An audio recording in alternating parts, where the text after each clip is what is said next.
We'll do that. Yeah, we can So do that. like, do you mind like spending just 30 seconds to explain what is Wuhan? Okay. Wuhan is one of China's largest social e-commerce sites. The easiest way to explain it would be we are the equivalent of Groupon in China, but that would be an explanation that a lot of people in my company will disagree with because the company, the initial model has changed so much since we adopted it in Beijing about 2 years ago. Interesting. I'll definitely ask you more there. Okay. Okay, so Wuhan is really huge. I mean, at least in terms of company size, you have like more than 5,000 staff in China. Okay. How the hell do you do that? It's the nature of the business. As you know, social e-commerce or daily deals are very, very local business. So you have to have a sales force on the ground. And if you talk about, say, 200 cities, we have a physical presence in about 150 cities, of which these guys will cover another additional 50 cities by bus, by train, and so on. So it's 200 cities. And if you divide the numbers, it's actually not that many per city. So we have, and we have a lot of things that we can consolidate in the back end, for example, customer service and IT and all that. So really, most of the people are on the ground in sales. Right. So when we announced that you are one of our speakers, right, there are several emails, sending to me to ask you like, how the hell you end up in China? Okay. Because you are Singaporean, right? Yeah. So we all can speak English lah. Can, Right? we can speak Something like English, that. yes. So basically, how the hell did you end up in China? Okay. What is the story? I have to thank the Singapore government a little bit for this. I have always wanted to go to China, and I've been reading your blogs and all that, and I think you also have a passion for China. But the thing is, what do we do in China then? Because just to go to China, you can go there as an expat in MNC, you can so many things. But I got a scholarship from Singapore, go over there, took a break effectively, do my masters for 2 years, and met my partners there, and that's how I ended up doing business there. So your co-founders are the people that you met at Tsinghua. Yes, my co-founders are all from Tsinghua University. Okay. So as a Singaporean, like what Richard said earlier on, right, it is tough to set up a business in China. Right? At the same time, even if you do it with local people, you have to trust them. So how did all this turn out? Like, do you have this sort of like a fear when you put down your name, put down the money, and put in your effort? Like, is there any point of time where you feel that, your co-founders will back up? I think Richard can also share as much on this as I can. But I will look at it from my own perspective as my good friends. If you look at your good friends around you, they will mostly be from your schooling days, whether you're from high school or junior college or university. And that's where all my good friends in Singapore are. So I reckon if I want to go to a new place like China, the best place to start would be to do some studies, make friends from that. And because we have an underlying layer of 2 years of friendship and so on, it wasn't that difficult to begin to trust each other and to put our money down and put our hearts down into it and start doing business. Okay, so how do you even raise money in China? The nature of the business itself for my industry is very cash effective, so there wasn't much need for raising money in the very beginning. But of course, as Richard has pointed out, it is a very competitive industry. 3 months after we launched, we had about 80 competitors in the whole of China. And we realized that we do need to have significant capital as part of our war chest. So we started talking to investors, and we have talked to so many, but some stood out. For example, we have coal mining bosses who talked to us, but there was no synergy, right? We have payment providers who talked to us. There were some synergies, but the thing we realized is that there's a lot of money in China looking for investments, but at the same time, there are a lot of ideas going to these investments too. So it's a crowded field. So, quick question. What is the ranking of Wuhan? Okay. I mean, China is so huge, right? I just mentioned that you're one of the largest, right? For the lack of better word, group by size in China. So, rank first, rank second, or rank third? Okay, there are many metrics for ranking. So you can rank by revenue, visitor, UV, unique page views, and so on. So there's so many rankings. We typically go by revenue, and based on revenue, easily we are in the top 3. The rankings fluctuate. For example, back in August and September, we were number 1. I think in November, we dropped to number 3, and in December, we moved to number 2. So the top 3 players are always consistent. But safely speaking, right now, there are only 3 websites that have a monthly transaction value of more than 200 million. 200 million is US or Yeah, RMB? 200 million actually would be around RMB. RMB. So in Sing dollars or actually in US dollars, every day we are transacting more than $1 million US. So there's only 3 websites that does this scale. Okay. So your biggest competitor would probably be Meituan. Meituan and Lasso will be our larger competitors. Okay, so Lasso is pulled out from IPO. Yeah. You want to comment on it? I think the market is not necessarily right for IPOs at the time when they tried to do so. As you are aware, there's in addition to the financial crisis that's going on, there's a crisis of trust in Chinese companies that started back in May and June. So it was actually right for us, or for them, to say, okay, let's take a step back and look at the right time to list. And just as you mentioned earlier, we also were thinking about listing. We have also now taken a step back and see, is this the right time to list, and do we really need capital now? Okay, so you just mentioned about your own plans. Okay, so for Singaporean entrepreneurs, right? Entrepreneurs from Singapore, if they want to explore China, what are the some tips that you would actually give? Find local partners. You can find them through networking sessions like this, because there are also a lot of such events. I would love to have Pan Ocean or Tech in Asia have such an event in Beijing. So that there are events like this where you can find like-minded people. You can also go through accelerators, Quest VC, which was mentioned. We also run incubation programs. We provide what we call soft landing for startups that want to go to China, but not really sure how to register a company, not really sure how to go about it. So there's Quest Accelerator. We're not the only one. There are several. And of course, if you are funded by a Chinese VC, I'm very sure that they'll do all they can to help you penetrate the market. So, in Singapore, when I speak to a couple of entrepreneurs, because we are a very westernized country, right? Sort of like westernized country. So we believe more in the West than in the East somehow, right? Yeah. I mean, we all feel that. That's not bullshit, right? So the thing is that a lot of Singaporeans, they don't find China innovative. They have this sort of like branding that China is not innovative, it's a copycat environment. If my startup go to China, then my product will be copied, like by several dozens of startups in a matter of hours, especially from Tencent, right? Tencent is very famous for that. So what is your thoughts about it? I blog about it. Yeah. Right? So what is your thoughts about it? I'm not going to stand there and defend China itself. I think that a good idea that comes out, regardless of where it comes out from, and typically it will be from West, like the Valley, it will be copied anywhere in the world. It's just that in China, the scale of it means that instead of just 10 copycats, you get 100 copycats, 20 copycats. So there's a lot of copying going on anywhere around the world.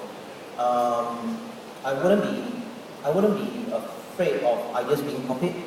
I'm only afraid of ideas not being executed well. So in terms of China itself, branding and so on, yeah, it's a big market. You ideas will get copied, but you don't execute it well. So what if you copy? Right. So execution means from the entrepreneur point of view, right? Yes. Right. So if I have an idea, if I go to China, if I have a good idea, I do not really matter about whether people copy the idea, as long as I execute it well. Yeah. Is that what you mean? That's what I mean. Okay. So is China innovative as its own? I agree with one of the tools that we which is just copy first and innovate later.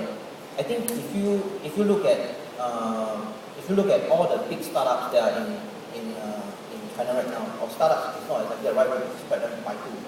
Baidu, if you look at them, well, it's like a Google. And if you look at Tencent, which you mentioned, QQ, well, it's equivalent to our MSN and ICQ and so on. So all of them have copied the idea initially. But you look at them now, the Tencent QQ of today It's nothing like the MSN that we see, that we have available. And obviously the one for my industry, for Wuhan of today and the last one, the Meituan of today, it's nothing like the Groupon. So we have copied, but we have to localize it, and localization typically means adapting and innovating on top of the original model. Interesting. So let's have a case study. So let's use Groupon as a case study. Okay. So you mentioned about it, it is nothing like Groupon, right? So what it is? Okay. The underlying layer is the same, where if you are able to talk to merchants and they give you a fantastic deal, so the underlying layer is the same. But the way we localize it, the most obvious way, if you go to our website right now, is that you will see that instead of just one sexy picture from Groupon and simplified funny text from Groupon, we actually list out a lot of pictures that describe the product or service in every possible way, and a lot of information that we give, because that's the mentality of the Chinese consumers. We give them as much as they want, so that they are very clear what they are getting buying into when they give money to us. In addition to that, customer service is extremely localized. You have people who used to speak languages of the respective cities. That has more or less been streamlined to just speaking general Chinese. You have technology-wise, about integration with the normal Weibo and so on. So it's slightly different. Right. So when we talk about China, a lot of people will think about Beijing. Right? This is the hub of the IT, sort of like Silicon Valley of Zhongguancun, right? It is. So the things that besides Beijing, right, and we have like a lot of different cities. Like Hangzhou is very famous for e-commerce. Alibaba is there, right? And then Shenzhen, Gadgets and Tencent is Shenzhen, based in Shenzhen. Yes. So besides Beijing, do you recommend entrepreneurs in Singapore or across Asia to explore other cities in China? We can explore, but it's still pretty much going to be Beijing for me. Why? The ecosystem is there. In terms of the talent that you can get, everybody flocks to these cities. So when I mean these cities, the cities I mentioned, the Shanghai and the Beijing, and even upcoming now we got Xi'an and Chongqing. But we have cases where startups have gotten funding in Xi'an, and the companies fund them, want them to move to Beijing, because that's where they can find the necessary talent pool and so on. So as far as we're concerned, even if you look at just US as a whole, New York is coming up, but pretty much everything is still in the valley. So the same for Beijing. The country can support several cities being innovative IT hubs, but it will still be one major center, and that's likely to be Zhongguancun in Beijing. Okay, so if let's say one of the entrepreneurs in this crowd says that, okay, I want to head over to China, what are the few channels that you would recommend them to start with? If you are a Singapore-based startup, or if you have a significant Singapore ownership in your startup, we'll be happy from a Quest Accelerator and Quest VC, and we'll be happy to help you soft land. And that's something that I spoke about earlier today. You can obtain some grant from the government, or if you choose not to take that route and you choose to want to come to China directly, you can talk to us. And I'm sure you can talk to a lot of these fund companies who are present here today. And if your idea is something that we believe can make sense for the Chinese market, we'll be happy to take care of your entire process, from you coming over, setting up a team, finding the necessary CTO, COO, CMO, CXO, growing a company, location of a company, things like this. Everything we'll try to do. The one thing that we're very careful is that we don't want to make it too comfortable. We are not a one-stop shop. You have to figure things out for yourself. You have to knock against walls yourself, so that you will grow up with hard knocks and you learn the market yourself. But we'll provide whatever else that we think will take a load off, make you focus on the product, focus on marketing and so on. So you are coming from the point of view of Singapore and China, right? The bridge between Singapore and China. Yes. So are there any local people from China who are attracting foreign talents to Beijing, for example? There are. However, the well-known ones, like for example, Innovation Works, for that matter, as a general rule, they do not take in foreign startups. The point is, even for myself, when we, and IIPR actually played a major role in this, we actually did not intend to invest in Singapore startups before. But when we came back here and we looked at the whole ecosystem and the talent pool that's here, we thought, okay, this is something that we should really be serious about. In Singapore, right? In Singapore. Awesome. And when we talk about it, okay, we have a presence in China, we've got Salesforce on the ground and so on. if these guys want to come to China, can we really provide them a platform? And that's how we structure this Quest DC and Quest Accelerator, how all these things came together. There are incubators and accelerators and so on in China, but because the pool there is so huge, there's no reason for them to welcome or invite foreigners in and say, let me help you take care of a lot of things, and let me give you some time, 3 months, 3 years to get used to the system before your business starts to make money. It is too long a process. Typically, we will want to invest only in locals. Awesome. All right, I think that's all we have for today. So I'm hoping to see you later jogging at Arena, right? So I really hope you like the startup. Thank you so much for the time. Thank you so much. Thanks, Vince. Singapore's own, ladies and gentlemen. That was nicely done. Excellent. We're going to move to a break in a couple of minutes. It's interesting. I agree with James. I think I've been in China for 15 years now, 4 in Hong Kong, 11 in Beijing. And after 11 years, Beijing is really in my blood. But that's mostly because of the pollution. I think I actually heard a little murmur there. I got like 1 laugh. Thank you very much.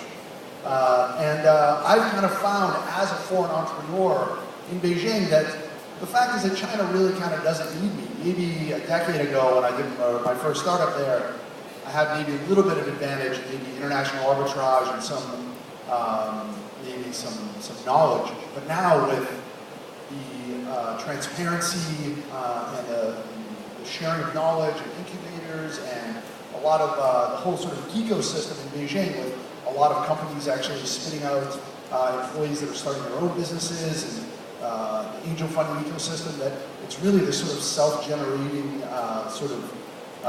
system that it's really kind of difficult for foreigners to crack. My startup, I actually started with 2 Chinese guys. One is the co-founder of RenRen, and the other guy is the guy that did the Sogo Pinyin input method.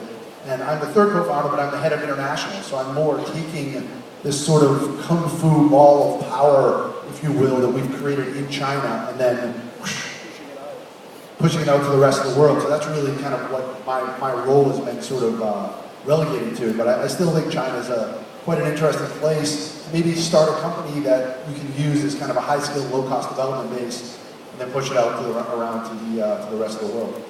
So anyway, you guys enjoying the conference so far? Show me that you're engaged, that you're awake. Come on. Bring up the energy level. We're going to go to a break right now. We're going to be back at 10:30. So please make an effort, get around, and take 5 name cards out of your pocket and go up to 5 people you never met. Don't just talk to people you know. Go to somebody you never met before and say, hey, how you doing? Here's my name card. Let's chat. Let's see if we can get some funding, some partnerships, and some love in this room. Thank you very much. We'll be back at 10:30.